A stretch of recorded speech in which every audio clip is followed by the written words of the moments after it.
ప్రతి ఒక్కరి జీవితంలో పెళ్లి రోజు ఎంతో ప్రత్యేకమైందని ఆ రోజున సేవా కార్యక్రమాలు నిర్వహించేందుకు ముందుకొచ్చిన దంపతులు అభినందనీయులని సీనియర్ సిటిజన్స్ ఆర్గనైజేషన్ అధ్యక్షులు బుద్ధిరాజు సత్యనారాయణ రాజు పేర్కొన్నారు. రమణపేటలో అడబాల ట్రస్ట్ కార్యాలయంలో మారెళ్ల శివ సూర్య సుబ్రహ్మణ్యం ఉదయ కృష్ణ పావనేల వివాహ దినోత్సవం సందర్భంగా మారెళ్ల వరలక్ష్మి పేదలకు దుప్పట్లు భోజన ప్యాకెట్లు అందించారు. ఈ సందర్భంగా కాకినాడ జిల్లా సీనియర్ సిటిజన్స్ ఆర్గనైజేషన్ అధ్యక్షులు బుద్ధిరాజు సత్యనారాయణ రాజు మాట్లాడుతూ ప్రతి ఒక్కరి జీవితంలో పెళ్లి రోజు ఎంతో ప్రత్యేకమైందన్నారు. భార్యాభర్తల బంధం భారం కాదని బాధ్యతని అన్నారు. అప్పుడే భార్యాభర్తల మధ్య అనుబంధం కూడా పటిష్టంగా ఉంటుందన్నారు. ఎం వరలక్ష్మి మాట్లాడుతూ మానవ సేవ మాధవ సేవగా భావించి పేద కుటుంబాలకు చెందిన వృద్ధుల అవసరాన్ని గుర్తించి కాలానుగుణంగా వారికి సమకూర్చడం జరుగుతుందన్నారు. కార్యక్రమంలో అడబాల రత్నప్రసాద్, నిమ్మకాయల వెంకటేశ్వరరావు, ప్రసాద్ నాయుడు, పి ధర్మచంద్ర, రాజు, సుహాసిని తదితరులు పాల్గొన్నారు. నిత్యం కూడా ఎప్పటి నుంచో మనకి సర్వీస్ చేస్తూ ఉన్నారు.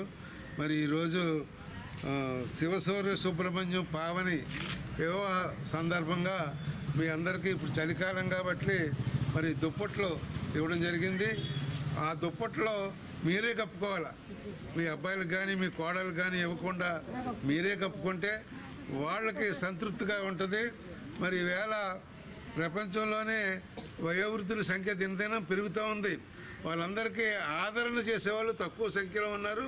మరి ఇటువంటి వారికి భగవంతుడు ఆయురాగ్యాలు సంపద ఇచ్చి ఇంకా ఉన్నతమైన కార్యక్రమాలు చేయాలని భగవంతుడు కోరుతారు. మధ్యలోకి వచ్చింది కార్తీక మాసం సందర్భంగా ఈరోజు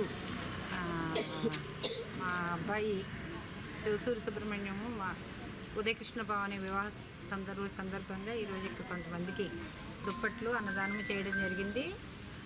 ఇలాంటి సేవా కార్యక్రమాలు నేను చేస్తూ 10 మంది చేత చేయించాలనే సంకల్పంతో ఈ కార్యక్రమం నిర్వర్తిస్తున్న రత్నప్రసాద్ గారికి వారి యొక్క సభ్యులందరికీ హృదయపూర్వక ధన్యవాదాలు. Thank you.